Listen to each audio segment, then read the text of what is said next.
Boa noite. Boa noite para você. O Jornal da Record começa com um temporal na zona da Mata, em Minas Gerais. 29 pessoas morreram, 39 estão desaparecidas. Há 3 mil desabrigados. As chuvas atingiram principalmente as cidades de Juiz de Fora e Ubá, que decretaram estado de calamidade pública. As equipes de resgate ainda procuram pelos desaparecidos. Em 4 horas, choveu o volume esperado para o mês inteiro em Juiz de Fora. O rio que corta a cidade transbordou. Carros foram arrastados e houve mais de 200 deslizamentos de terra. Muita gente não conseguiu sair de casa. A tempestade também castigou a cidade de Ubá. Num asilo, os idosos ficaram ilhados com água sobre os colchões. O mau tempo também provocou destruição no litoral de São Paulo e do Rio de Janeiro. A cobertura completa você acompanha ainda nesta edição. Você deve se lembrar da Tainara, mulher que virou símbolo do feminicídio no Brasil no final do ano passado, quando foi arrastada e morta pelo ex-companheiro.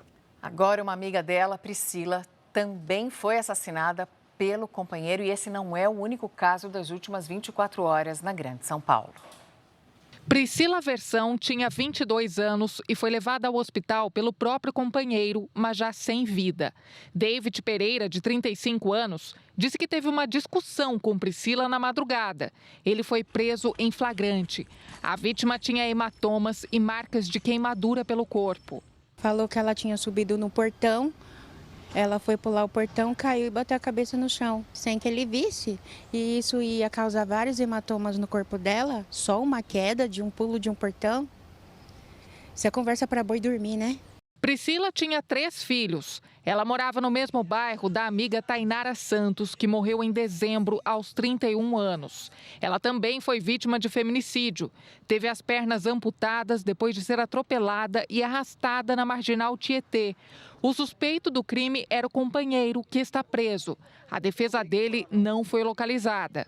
Uma jovem de 21 anos também foi vítima de feminicídio pelo ex-companheiro em Itapecerica da Serra, na Grande São Paulo. Segundo a polícia, ela foi morta após uma discussão na própria casa onde morava. Vitória Pedroso estava com marcas de estrangulamento. Ela tinha medida protetiva contra o ex-companheiro Bruno Martins, que tentou fugir, mas está preso em flagrante. Jamais queria ter feito isso daí, entendeu? Uma vizinha contou que ela já tinha sido agredida. Uma vez ele pegou ela aqui de frente ao campo, deu tanto capacetada nela, que ela chegou na minha casa às 6 horas da manhã, toda ensanguentada. Na zona leste da capital, uma jovem de 18 anos está internada depois de ser atacada à faca pelo companheiro Alex da Silva, de 37 anos. O agressor foi preso. Em 2025, o estado de São Paulo bateu recorde histórico de feminicídios, 270 vítimas. O governo lançou um aplicativo de celular, o SP Mulher Segura, em que é possível acionar a polícia discretamente. Não é normal ser xingada, não é normal você levar um tapa, um soco, não é normal. Se não é normal, você também, enquanto sociedade, aquele que escuta, precisa fazer uma escuta sem julgamento, para evitar que aquela pessoa que está tentando sair de um ciclo de vitimização e, portanto, buscando ajuda fora daquele núcleo fechado no qual ela se insere, ela seja acolhida. O JR mostra o trabalho de resgate em busca de sobreviventes e o drama dos desabrigados na zona da Mata Mineira. As consequências da chuva pelo Brasil. Uma pessoa morreu na Baixada Fluminense e no litoral paulista, as cidades estão em alerta. STF começa a julgar acusados de mandar matar a vereadora Marielle Franco e o motorista Anderson Gomes. Guerra na Ucrânia completa 4 anos e já é o conflito mais mortal da Europa desde a Segunda Guerra. E o Corinthians apresenta o marroquino Zaccaria, indicado pelo amigo Memphis Depay.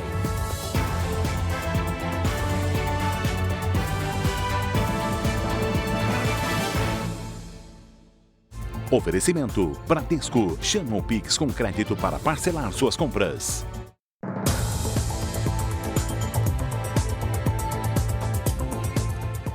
12 pessoas foram presas numa operação contra o estelionato e a lavagem de dinheiro. De acordo com a polícia, um cantor de funk está envolvido nos crimes. Ele é considerado foragido. 400 agentes participaram das ações em São Paulo, Minas Gerais e Distrito Federal.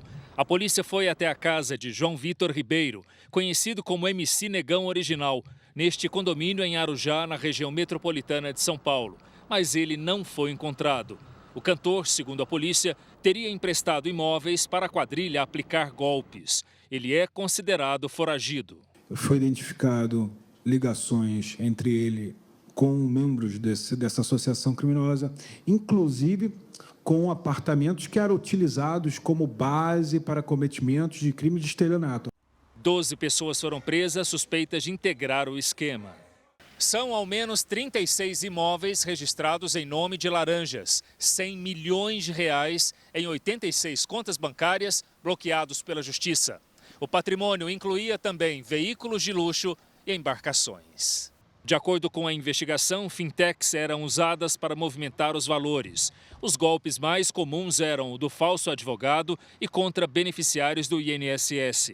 As vítimas eram selecionadas previamente. Aborda uma vítima através de uma ligação para poder convencer essa vítima através de um ID a baixar um aplicativo que simula da Previdência Social para poder clonar esse aparelho. A polícia segue com as investigações, mas preferiu não revelar se outros artistas ou influenciadores estão envolvidos. Inclusive, pode prejudicar o desempenho das investigações. A defesa de MC Negão Original diz que ainda não teve acesso ao processo, mas que ele vai se apresentar. O João Vitor encontra-se cumprindo a agenda fora de São Paulo. É uma pessoa idônea, um MC. Ele se apresentará e comprovará sua inocência. E a tragédia causada pela chuva em Minas Gerais, só em Juiz de Fora, deixou 22 mortos e ainda 36 desaparecidos nessa cidade. Olha, este mês de fevereiro já é o mais chuvoso em toda a história na cidade. O município decretou estado de calamidade pública. De acordo com a Defesa Civil, em 4 horas choveu quase 200 milímetros na cidade. O rio Paraibuna não suportou o volume da água e alagou avenidas, casas e comércios. Nunca passei por isso, nunca vi isso acontecer, sou bem impactado. Em 2 horas a chuva subiu 2 metros. Numa das principais avenidas da cidade, um poste caiu depois que a encosta veio abaixo. Alguns imóveis ainda correm risco de desabar. Durante a madrugada, passar por essa ponte era impossível. Isso porque o rio Paraibuna, que corta a cidade, transbordou. Agora, a situação por aqui ainda é complicada. A água está muito alta, passando bem próxima da ponte. E a Defesa Civil informou que, como as chuvas continuam, ele pode voltar a transbordar. Depois do temporal, houve mais de 270 deslizamentos. Foi um filme de terror. Muita correria. Muita água descendo, as casas todas tremendo. Só deu tempo de puxar algumas peças de roupa, documento e mais nada. Um dos bairros mais afetados é o Parque Bernier. O morro que veio abaixo deixou o local coberto pela lama. Os moradores que conseguiram fugir se uniram numa força-tarefa para encontrar os desaparecidos. 12 casas desabaram. Carla escapou do deslizamento com a família. Ela dormia com os filhos durante a chuva e foi acordada pela mãe. Minha mãe que foi lá no meu quarto chamar eu e as crianças, pedir pra gente sair para correr, porque tinha caído a casa. Já saí com minha neném de 4, 5 meses na chuva correndo, meus menores e meus outros meninos, meus outros filhos. Outras 20 pessoas não tiveram tempo de escapar, entre elas mais de 5 crianças. 9 vítimas foram resgatadas e 4 corpos encontrados. Trabalho aqui há 20 anos, né? Estou em Juiz de Fora há 20 anos e nunca tinha me deparado com uma ocorrência desse vulto, nesse formato nunca. Aqui no bairro JK, a mobilização é grande. Esses caminhões foram disponibilizados pela prefeitura para retirar a terra à medida que os escombros vão sendo revirados. Quando a gente olha aqui, o cenário é assustador. O que sobrou das casas está revirado junto com muita lama. Lá no alto, bombeiros, com a ajuda de moradores, fazem buscas neste momento por várias pessoas que ainda estão desaparecidas. O vice-governador Matheus Simões e o coordenador estadual de Defesa Civil, Paulo Rezende, sobrevoaram a cidade. Do alto dá para ver a dimensão dos estragos, casas destruídas e diversos pontos de escorregamento de solo. O governador Romeu Zema disse que 2 caminhões com ajuda humanitária estão a caminho da cidade e que o Corpo de Bombeiros resgatou 98 pessoas. Espero até que suba, né? Podemos ter aí pessoas ainda em alguma situação que está lá aguardando o resgate. Juiz de Fora decretou estado de calamidade pública e as aulas foram suspensas. A prefeita Margarida Salomão fez um apelo para quem ainda está em áreas de risco. Se você estiver vendo alguma coisa trincada na sua casa, está escutando um barulho esquisito, saia daí. São várias escolas municipais que as pessoas podem procurar nos mais diversos bairros. Além de Juiz de Fora, as chuvas também provocaram muitos estragos na cidade de Ubá, na zona da Mata Mineira. 7 pessoas morreram, 3 estão desaparecidas. Já tinha amanhecido quando o prédio desabou. Quem estava por perto se assustou. Meu Deus, tem gente lá dentro! O imóvel, que fica no centro da cidade, já tinha sido esvaziado. O rio Ubá subiu quase 8 metros e transbordou. Pontes ficaram destruídas. Na avenida principal, veículos foram arrastados pela água. Isso aqui tudo é carro novo, olha só. Uma mulher precisou se segurar num poste para não ser arrastada pela correnteza. A água invadiu imóveis, lojas e um hotel. Uma funerária ficou alagada. Diversos caixões foram levados pela enxurrada. Um asilo também foi tomado pela água. Vizinhos ajudaram a resgatar os idosos, muitos deles acamados. No local, ninguém ficou ferido. O temporal começou à noite e se agravou na madrugada. Segundo a prefeitura, choveu 170 milímetros em algumas horas, o suficiente para deixar submerso o município de 110 mil habitantes. Infelizmente, a maior tragédia da história da nossa querida cidade de Ubá. Nós estamos sofrendo junto com a nossa população. A gente, em momento nenhum, queria estar passando por um filme de terror que a gente está passando nesse momento. É uma situação de guerra que a gente está vivenciando. A população passou o dia limpando a lama e contabilizando prejuízos. Serviços básicos, como o fornecimento de água e luz, ainda estão comprometidos em algumas regiões da cidade. O governo federal reconheceu a situação de calamidade pública de Ubá e enviou especialistas do Grupo de Apoio a Desastres. Uma equipe do Corpo de Bombeiros de Belo Horizonte também foi enviada à cidade. No grupo, há profissionais experientes que atuaram no resgate às vítimas da tragédia de Brumadinho. A prioridade no momento é de encontrar essas pessoas que estão desaparecidas com vida. Então a gente está trabalhando contra o tempo, porque cada minuto, cada hora que passa é a sobrevida que conta para a vítima. Cidades históricas redesenhadas, como você viu, pela força da chuva. Chuva que deu trégua, te conto agora há pouco, mas existe um novo risco de deslizamento de terra. Ubá e Juiz de Fora ficam a cerca de 100 quilômetros de distância. Vinícius Rangel atualiza essa calamidade ao vivo para a gente agora, direto de Juiz de Fora, de um dos bairros mais afetados. Trabalho delicado e que não para por aí nesse instante, né, Vinícius?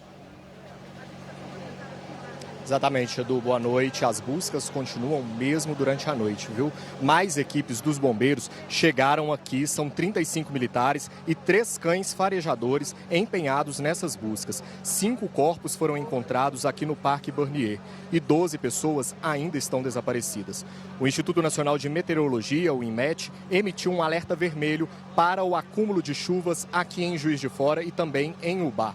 O alerta deve durar até a noite de sexta-feira. O aviso indica a possibilidade de mais de 100 milímetros de chuva por dia. Abrigos foram montados em 4 escolas para receber os moradores que estão em áreas de risco. Agora há pouco, a 30ª morte foi confirmada, mas ainda não sabemos em qual das cidades. Edu, Mariana. Obrigada, Vinícius. E em São João de Meriti, na Baixada Fluminense, a chuva forte derrubou um muro. Uma senhora idosa de 85 anos morreu afogada. Olha, o município foi o mais atingido no estado do Rio, está em alerta máximo. 600 pessoas estão desalojadas.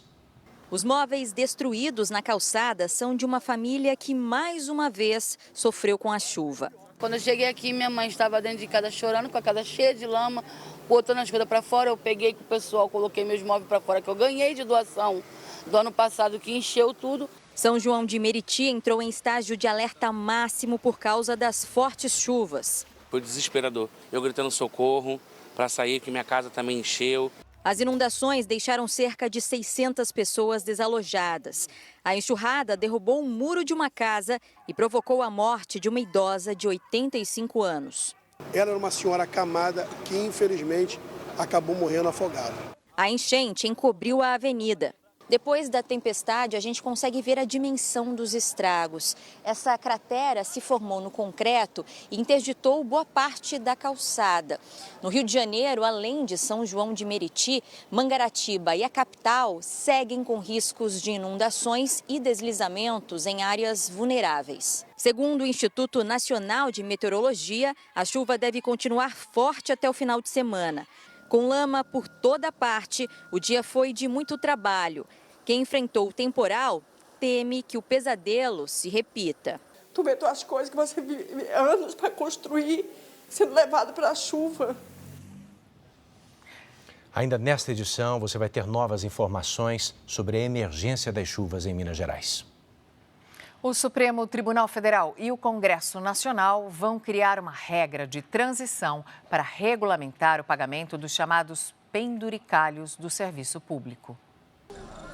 A decisão foi anunciada em nota depois de uma reunião do presidente do STF, ministro Edson Fachin, com os presidentes do Senado, Davi Alcolumbre, e da Câmara, Hugo Mota. Também participaram o presidente do Tribunal de Contas da União, ministro Vital do Rego, o vice-procurador-geral da República, Indemburgo Chateaubriand, além dos ministros Alexandre de Moraes, Gilmar Mendes e Flávio Dino. Entendo que o Poder Executivo também tem que entrar nessa discussão para que façamos uma discussão estruturante sobre o que é a máquina pública, sobre como possamos trazer mais transparência e lutarmos pela eficiência do serviço público. Segundo a nota do STF, a reunião reflete um esforço de cooperação mútua, buscando equilíbrio entre a autonomia institucional e o rigor fiscal. E que nos próximos dias será formulada a proposta de regra de transição em respeito à Constituição e aos limites do teto constitucional. O teto do funcionalismo é o limite de remuneração dos servidores e agentes públicos, previsto na Constituição,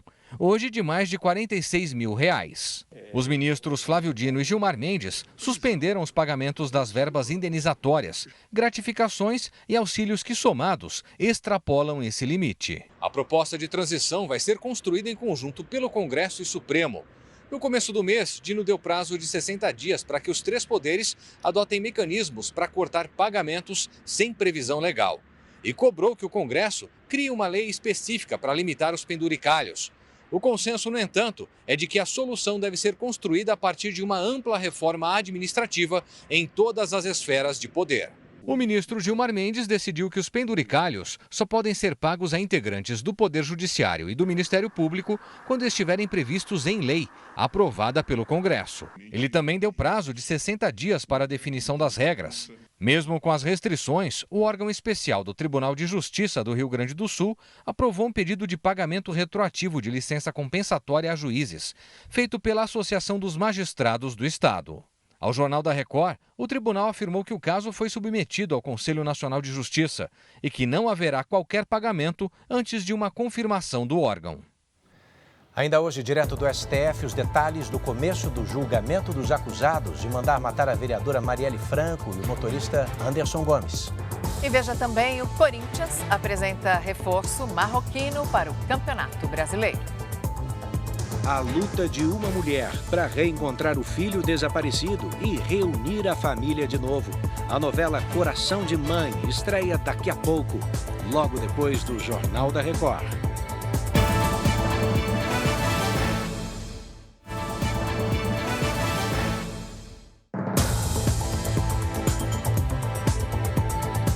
E o Campeonato Brasileiro virou uma grande vitrine para os jogadores do mundo todo. Do mundo todo mesmo, né?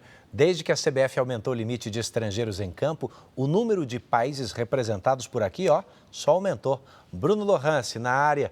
Olha, a janela de contratações termina semana que vem, 2 de março, mas eles continuam chegando. Boa noite. Podem chegar, são bem-vindos. Quem tem qualidade tem que estar num dos maiores campeonatos do mundo, com transmissão da Record. Boa noite, Edu. Boa noite, Mariana. Boa noite para você que acompanha o Jornal da Record. O Corinthians apresentou hoje Zakaria Labiá. Ele nasceu na Holanda, mas defende a seleção do Marrocos. Agora, são 24 países diferentes representados no Brasileirão.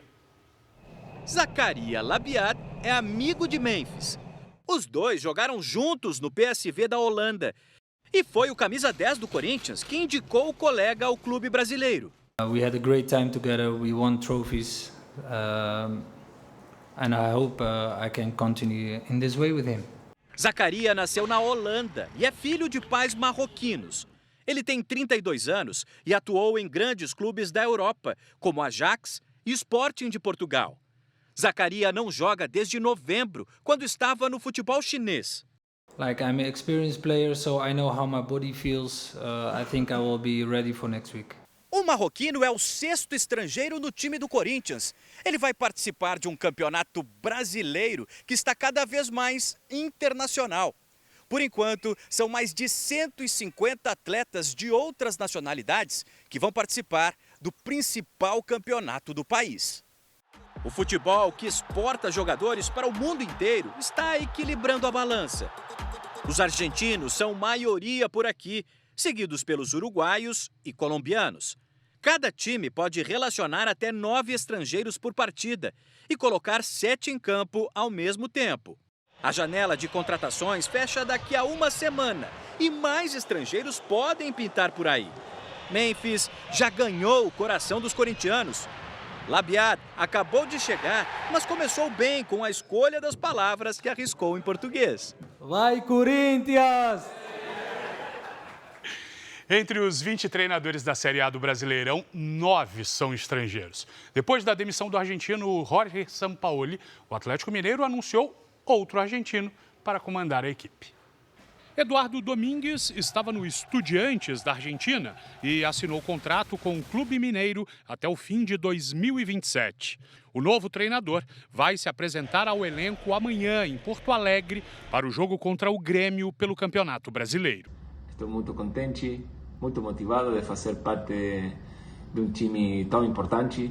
Obrigado pela confiança. Até amanhã. A gente já está voltando para te contar que o governo federal colocou nas ruas uma força-tarefa à disposição das cidades afetadas pelas chuvas. E também a guerra na Ucrânia completa 4 anos e se torna o conflito mais mortal da Europa desde a Segunda Guerra. E daqui a pouco tem a estreia de Coração de Mãe. Você vai se emocionar com a luta de Carsu para encontrar o filho desaparecido.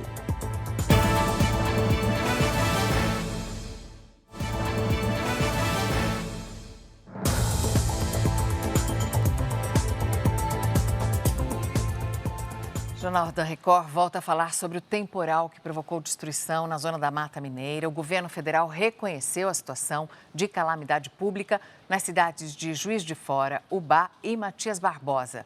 O repórter Vinícius Rangel continua na região acompanhando os trabalhos de resgate. Vinícius, boa noite. Mariana, boa noite. A situação de calamidade pública permite que os municípios realizem gastos sem a necessidade de contratar licitações. Então, eles podem, por exemplo, contratar profissionais para limpeza e retirada dos entulhos, de forma mais ágil, claro. Neste momento, a área de busca foi ampliada, isolamento também, e os bombeiros seguem nos trabalhos com cães. A expectativa é de que novos corpos sejam retirados daqui. Até o momento, 30 pessoas morreram em Juiz de Fora e Ubá.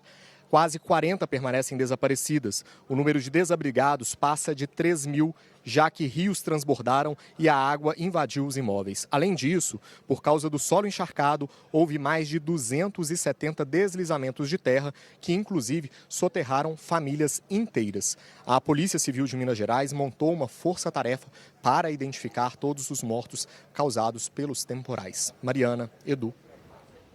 E a Defesa Civil de São Paulo, obrigada Vinícius, reforçou o alerta para as chuvas intensas em todo o litoral do estado paulista, pelo menos até a sexta-feira. Olha o que aconteceu em Peruíbe, na Baixada Santista. Bairros inteiros ainda estão alagados. Mais de 360 pessoas estão desabrigadas. De cima não dá nem para ver o asfalto. Todas as ruas deste bairro em Peruíbe estão submersas. Para sair de casa, só de barco. Só com resgate. Sem barco não dá para sair, desde sexta-feira. Nós estamos ilhados. Desde o fim de semana, quando choveu mais forte aqui no litoral paulista, os resgates, principalmente de barco aqui em Peruíbe, são constantes.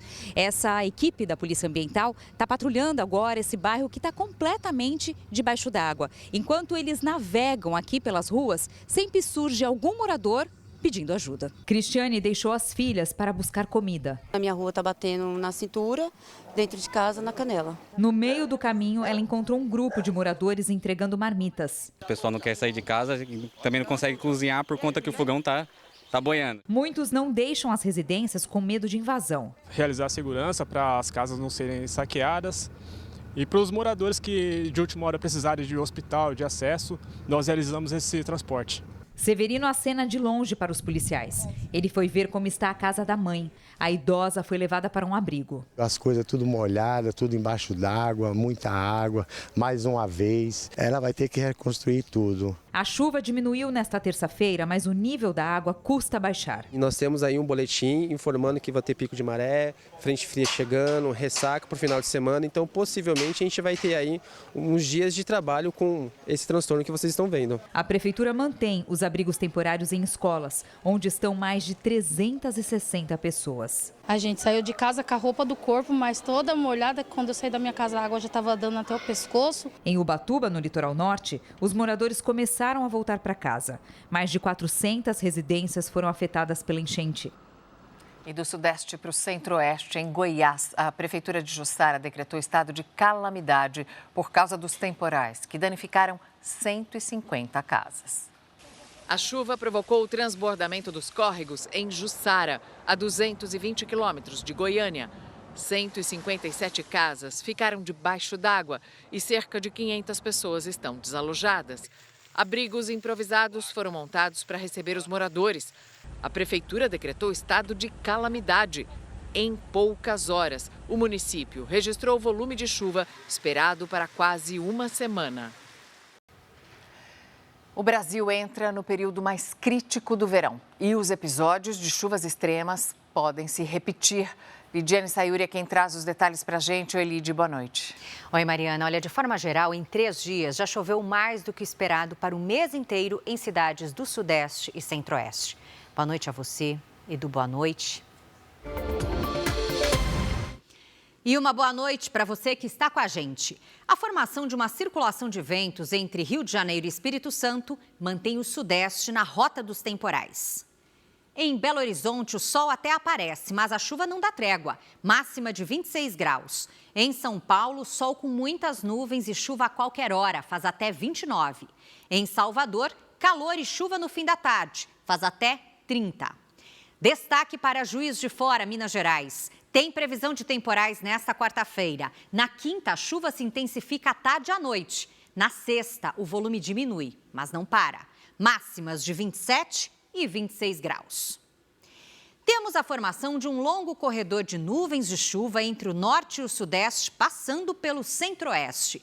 Com o solo bastante encharcado e sem área de escoamento suficiente, a água pode subir em poucos minutos. A Defesa Civil alerta: uma lâmina de água em movimento de 15 centímetros pode derrubar uma pessoa.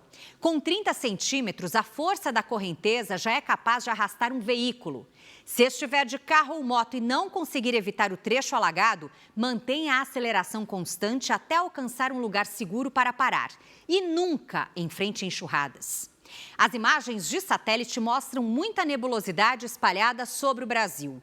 A chuva frequente e volumosa deixa em alerta o sudeste, entre o Espírito Santo, leste e norte de Minas Gerais, Rio de Janeiro e trechos do litoral de São Paulo. No centro-oeste, Mato Grosso, Goiás e Distrito Federal tem previsão de pancadas mais intensas. No nordeste, a Bahia enfrenta maior instabilidade. No norte, o Amapá e o norte do Pará seguem em atenção com muita chuva. Em Porto Velho, faz até 31 graus. Em Fortaleza, 29. Em Brasília, 26. Vitória, com 33 graus e até 28 em Curitiba. Mariana, Edu, eu volto com vocês. Obrigado, Lid. Tem mais informação ao vivo para você sobre essa emergência das chuvas. O presidente Lula colocou uma força-tarefa do governo federal à disposição das cidades afetadas, sobretudo em Minas Gerais. A Tainá Farfan atualiza para a gente essa informação direto de Brasília. Oi, Tainá, boa noite. Oi, Edu, Mariana, uma excelente noite a todos que acompanham a gente aqui no Jornal da Record. O presidente Lula tomou conhecimento da situação durante uma escala em Abu Dhabi, nos Emirados Árabes Unidos, e determinou a imediata mobilização do governo. O ministro do Desenvolvimento Regional, Valdez Góes, e a ministra dos Direitos Humanos, Macaé Evaristo, viajaram até Minas Gerais para dar assistência de perto. Também há representantes do Ministério da Saúde e da Defesa Civil. Pelas redes sociais, o presidente Lula afirmou já ter reconhecido o estado de calamidade em Juiz de Fora e que o foco é garantir o restabelecimento dos serviços básicos, o auxílio às pessoas desabrigadas e o suporte à reconstrução. A Defesa Civil Nacional e a Força Nacional do SUS foram enviadas para a Zona da Mata. O presidente em exercício, Geraldo Alckmin, disse que o governo liberou R$ 800 por pessoa desabrigada para serem usados pelas prefeituras das cidades atingidas. Vamos ouvir o que ele disse. É repassado para a prefeitura poder adquirir colchão, mantimento, é para a prefeitura. Para as famílias, aí vai ser antecipado o PPC, será antecipado o Bolsa Família e depois, claro, quem perdeu a casa, Minha Vida, todo esse trabalho. O presidente da CBF, Samir Chaude, disse que a renovação de contrato do técnico da seleção, Carlo Ancelotti, está por detalhes para ser formalizada. Bruno Lohance, então, até quando será esse contrato? Não, a proposta é para que o italiano permaneça até a Copa do Mundo de 2030. Essa Copa que vai ter agora, mais um ciclo completo. A declaração do presidente da CBF aconteceu num evento que reuniu representantes dos 40 clubes das séries A e B do Campeonato Brasileiro. Para falar sobre gestão no futebol, a CBF convidou um nome de peso, Javier Tebas, presidente da La Liga, associação que administra o campeonato espanhol, um dos mais importantes do mundo. A formação desses grupos de trabalho é justamente para isso, trazer pessoas capacitadas, aproximar clubes, federações, para a gente estar discutindo como um todo o futebol brasileiro. A palestra aconteceu na sede da CBF no Rio, a portas fechadas. Javier Tebas falou sobre reestruturação do futebol e fair play financeiro, que é um conjunto de regras que obriga os clubes a equilibrarem as contas e não gastarem mais do que arrecadam. Precisa trabalhar muito fortemente para que não haja desvios, para que não se desista de fazer cumprir o que está escrito. Não é fácil, a BF vai ter uma missão grande, mas ela está muito determinada a fazer cumprir. Além de estratégia, o presidente da CBF falou sobre outro assunto importante, a permanência de Carlo Ancelotti à frente da seleção. Samir Chaude disse que ainda não há um novo acordo assinado com o técnico italiano, mas que a renovação até 2030 pode acontecer após a próxima convocação. A gente acredita que um ano é muito pouco para desenvolver um trabalho realmente que deixe frutos, que deixe resultado. A Portuguesa informou que identificou os autores das ofensas racistas contra o goleiro Hugo Souza, do Corinthians, depois da partida das quartas de final do Paulistão, no estádio do Canindé. Os homens foram excluídos do quadro de sócio-torcedores e as identidades deles serão encaminhadas à polícia. Edu, Mariana. Obrigado, Bruno. No noticiário internacional, o Exército do México mobilizou 10 mil soldados para reforçar a segurança no país, principalmente em áreas controladas por cartéis de drogas. 70 pessoas morreram nos confrontos entre traficantes e a força de segurança. Agentes armados se espalham pelo país. Porém, os reflexos da violência ainda são vistos nas ruas, especialmente no estado de Jalisco, onde atua o cartel que era liderado por El Mencho, morto domingo numa operação. Um navio militar foi deslocado para a costa de Puerto Vallarta, também em Jalisco, para reforçar a segurança. No aeroporto da cidade turística, a normalidade começa a voltar, mas quem presenciou os ataques não esquece. Essa canadense conta que viu traficantes colocarem fogo em um veículo. Já essa mexicana disse que as pessoas começaram a gritar que estavam atirando e todo mundo se abaixou para se proteger.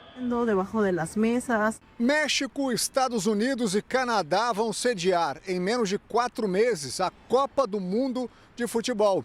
O governo mexicano espera receber cerca de 5 milhões de turistas e faturar o equivalente a 16 bilhões de reais. Mas o clima de tensão pode afastar o público. Guadalajara, capital de Jalisco, é uma das 3 cidades mexicanas que vão sediar o Mundial e uma das mais afetadas pela série de ataques. Os Estados Unidos emitiram um alerta à população para que evite viajar ao México, mesmo para regiões mais seguras, como Cancún. A presidente do México, Claudia Sheinbaum, garantiu a realização do torneio no país e rejeitou qualquer risco. Todas as garantias. O presidente Donald Trump vai fazer agora à noite o tradicional discurso do Estado da União no Congresso americano. O correspondente Matias Brotero está na Casa Branca e tem os detalhes ao vivo. Matias, boa noite. Boa noite, Edu, Mariana e a todos que nos acompanham aqui no Jornal da Record. Edu, Donald Trump ainda está aqui na Casa Branca, justamente se preparando para o discurso. Esse discurso que começa às 9 da noite, aqui pelo horário local, 11 da noite pelo horário de Brasília. A expectativa é que Trump fale por bastante tempo, mais de 1 hora. O tradicional pronunciamento do Estado da União acontece uma vez ao ano e é transmitido em rede nacional. Bem, hoje começaram a valer novas tarifas dos Estados Unidos sobre produtos importados. O percentual de 10% é mais baixo do que o que foi anunciado inicialmente, de 15%. As taxas são uma resposta de Trump à decisão da Suprema Corte americana que derrubou o tarifaço na última sexta-feira. Edu e Mariana. Obrigada, Matias. A guerra da Ucrânia completou hoje 4 anos de combates que transformaram esse conflito no mais mortal da Europa desde a Segunda Guerra Mundial. Apesar das muitas tentativas de mediação dos Estados Unidos e outros países, a guerra segue sem previsão de trégua. A foto de Ruslan foi feita há 4 anos, no início da invasão russa. Na época, ele tinha 16 anos. Hoje, aos 20, é um veterano que perdeu os braços e as pernas em combate. Chorei em 24 de fevereiro, me sentindo indefeso e impotente, lamentou. O presidente ucraniano Volodymyr Zelensky lembrou o início da guerra e mostrou pela primeira vez o bunker de onde passou a governar. Em discurso à nação, Zelensky prometeu não desistir e convidou o americano Donald Trump a visitar a Ucrânia para ver quem é o agressor. Ao lado de outros líderes europeus, ele homenageou os soldados mortos. Na capital Kiev, a população fez 1 minuto de silêncio. Segundo o Centro de Estudos Estratégicos Internacionais, cerca de 600 mil militares ucranianos foram mortos ou feridos desde o início da guerra. Do lado russo, o número passa de 1 milhão. As negociações de paz mediadas pelos Estados Unidos esbarram na questão territorial que deu origem ao conflito. A Rússia exige que a Ucrânia entregue a região de Donbás, no leste do país. Mas para Kiev, ceder territórios não garante segurança. Vladimir Putin também discursou hoje. O presidente russo alertou para o risco de um ataque nuclear. Mais cedo, o serviço de inteligência do país apontou uma suposta tentativa da Ucrânia de ter acesso a armas nucleares com a ajuda do Reino Unido e da França. Kiev classificou a acusação como uma mentira absurda. Hoje, o presidente Lula tratou de acordos comerciais com os Emirados Árabes Unidos, em Abu Dhabi. Lula se reuniu com o presidente Mohammed bin Zayed. Eles defenderam agilidade na conclusão de um acordo entre Mercosul e Emirados Árabes Unidos para ampliar a parceria econômica. As negociações, que começaram em 2024, buscam reduzir tarifas e facilitar o comércio. Em 8 dias de viagem à Ásia, o presidente Lula também passou por Índia e Coreia do Sul e, neste momento, está a caminho do Brasil. O dono do Banco Master vai comparecer ao Senado para prestar depoimento na semana que vem. Cristina Lemos chega agora com os detalhes. Boa noite, Cris. Oi, Mariana. Boa noite. Boa noite, Edu. Olha, para isso foi preciso uma longa negociação com os advogados de defesa. Vamos ver se esse depoimento vai se confirmar. Daniel Vorcaro, o ex-banqueiro, que já tinha se negado a comparecer à CPI do INSS, agora vai ser ouvido na Comissão de Assuntos Econômicos do Senado na próxima terça. Segundo os senadores, ele deve ser levado a Brasília em um avião da Polícia Federal. O acordo entre a Comissão de Assuntos Econômicos e a defesa de Vorcaro foi anunciado pelo senador Renan Calheiros. Nós vamos fazer esse depoimento na terça-feira, que é um depoimento muito importante. Presencial. A defesa de Vorcaro propôs outras possibilidades, como depoimento por videoconferência ou sessão realizada em São Paulo. Mas a comissão decidiu pelo depoimento presencial, no dia 3 de março, às 10 da manhã. Por já ser investigado no inquérito que apura supostas fraudes financeiras no caso Master, o Supremo Tribunal Federal entendeu que o banqueiro não é obrigado a prestar depoimentos. Daniel Vorcaro escolheu falar na Comissão de Assuntos Econômicos e se recusou a ir na CPI mista do INSS.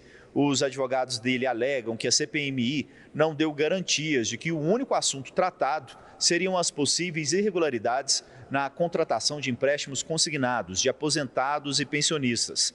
Na CAI, os senadores devem questionar o banqueiro sobre as supostas fraudes e sobre a crise de liquidez do Master.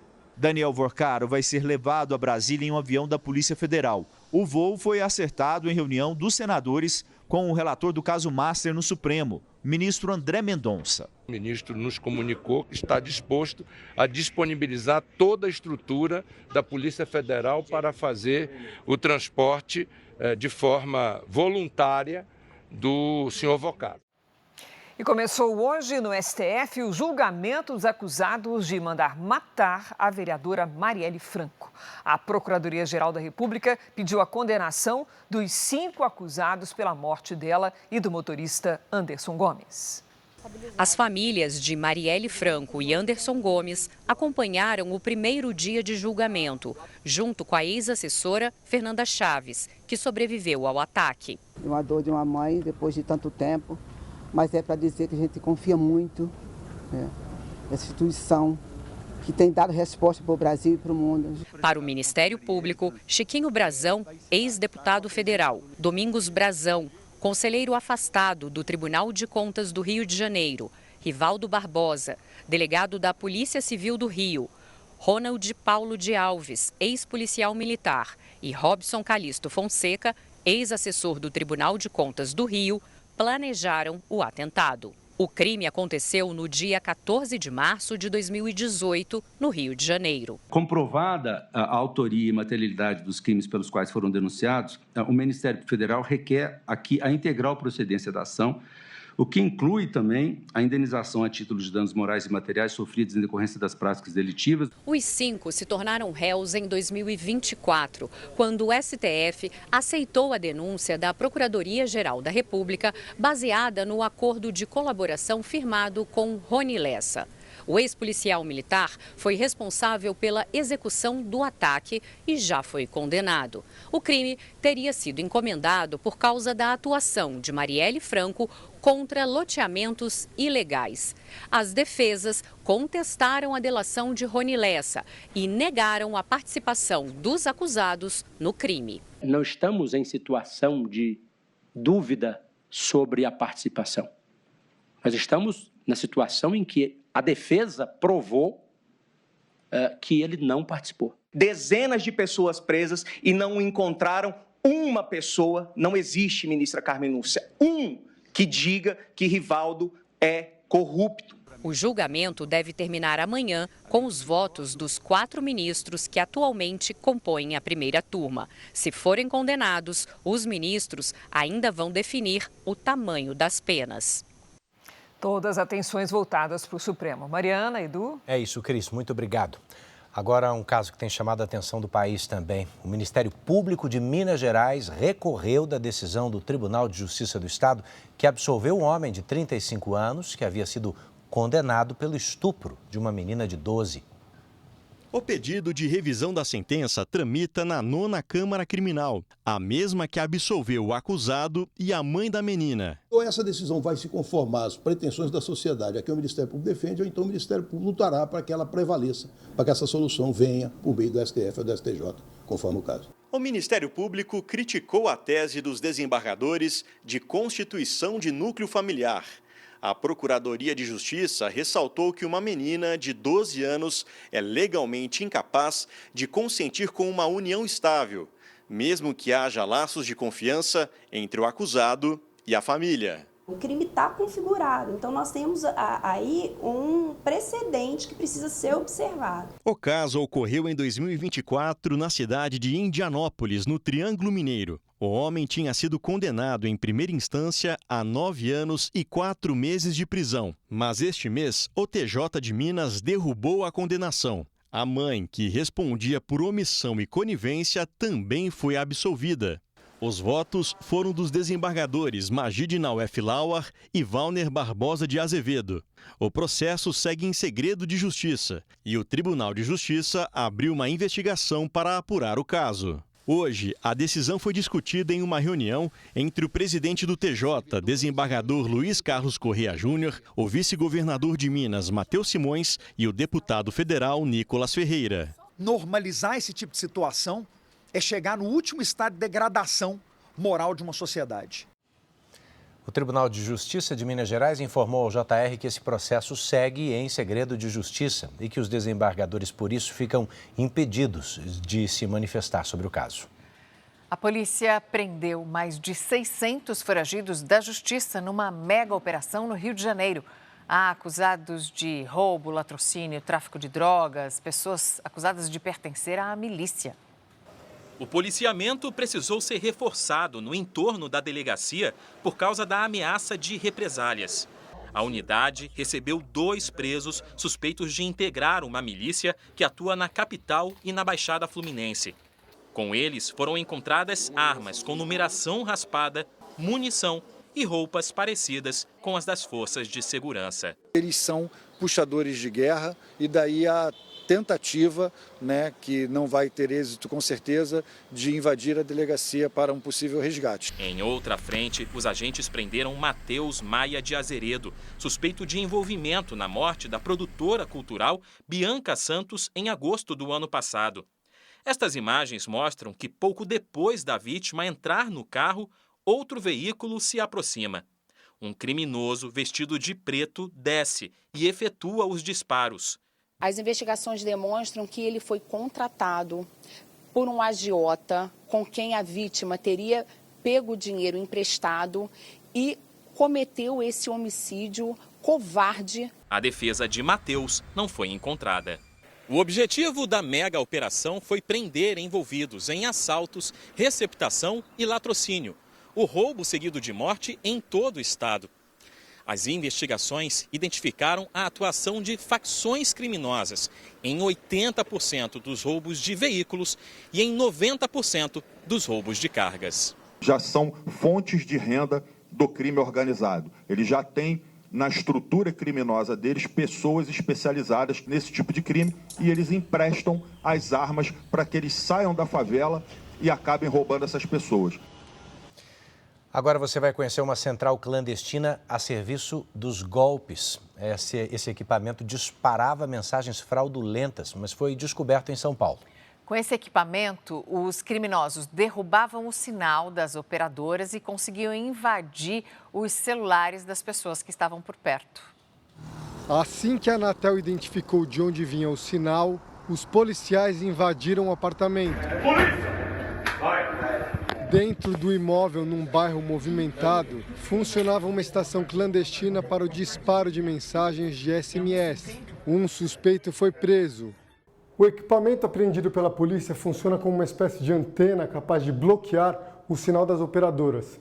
E ele permite ainda que os criminosos enviem mensagens para todos os telefones num raio de até 2 quilômetros. Ao clicar no link enviado, as vítimas têm o celular invadido e os dados pessoais roubados. O transmissor era capaz de enviar 50 mil mensagens por hora com links maliciosos. E em decorrência disso, são incontáveis SMS disparados para todas essas pessoas. As denúncias, na maioria das vezes, partem das próprias operadoras de telefonia que procuram a Anatel ao identificar interferências no sinal. Os nossos fiscais vão em campo, monitorando o espectro radioelétrico para tentar achar a localização desses sinais. 8 antenas ilegais desse tipo foram identificadas desde o ano passado. A orientação é desconfiar de mensagens suspeitas e nunca clicar em links desconhecidos. O suspeito, Moacir do Carmo Magalhães, foi libertado na audiência de custódia e vai responder em liberdade por invasão de dispositivo eletrônico e tentativa de estelionato. A defesa não foi localizada. O número de internações relacionadas ao uso daquelas canetas emagrecedoras tem crescido em todo o país. A Anvisa registrou mais de 500 casos só nos últimos anos. Lidar com o excesso de peso sempre foi um problema para Helena, principalmente a partir da adolescência. Aos 24 anos, com quase 120 quilos, a saúde deu um alerta. Quando eu procurei o médico, acabei fazendo algumas queixas, como o refluxo, uma sensação de mal-estar toda vez que eu me alimentava, independente do que eu comia. Exames ainda mostraram que ela estava com gordura no fígado. Para combater o problema e a obesidade, o médico indicou o tratamento com canetas emagrecedoras. O medicamento já fez com que ela perdesse 36 quilos. Com a redução do peso, a melhora na saúde apareceu em todos os exames. Hoje, Helena, os indicadores estão de acordo com a tua idade, né? Exatamente. Hoje já não tenho mais nem gordura no fígado. Mas antes de chegar nestes resultados positivos, a Helena também levou um susto no meio do caminho. Entre os efeitos colaterais, ela teve dores abdominais e prisão de ventre, que a fizeram passar uma noite no hospital. De acordo com a Anvisa, entre 2021 e 2025, houve 537 internações relacionadas ao uso de canetas emagrecedoras. Mais de 70% eram mulheres. As causas estão ligadas à pancreatite e problemas digestivos. Se esse paciente já tem uma pedra na vesícula, ele pode ser um candidato a desenvolver uma pancreatite. Então é melhor você pedir para o paciente tratar esse problema para depois iniciar o tratamento. Mesmo assim, ele ressalta que as canetas são seguras. Você precisa estar sempre em acompanhamento, em consultas mensais ou bimestrais e sob supervisão. E o contato médico-paciente é imprescindível para o sucesso do tratamento. Check-up em dia, hein, gente?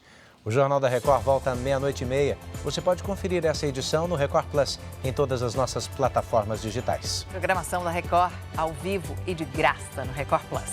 Agora você fica com a estreia da novela Coração de Mãe. E logo depois de Reis tem Chamas do Destino, imperdível. Uma boa noite. Boa novela para você. Boa noite.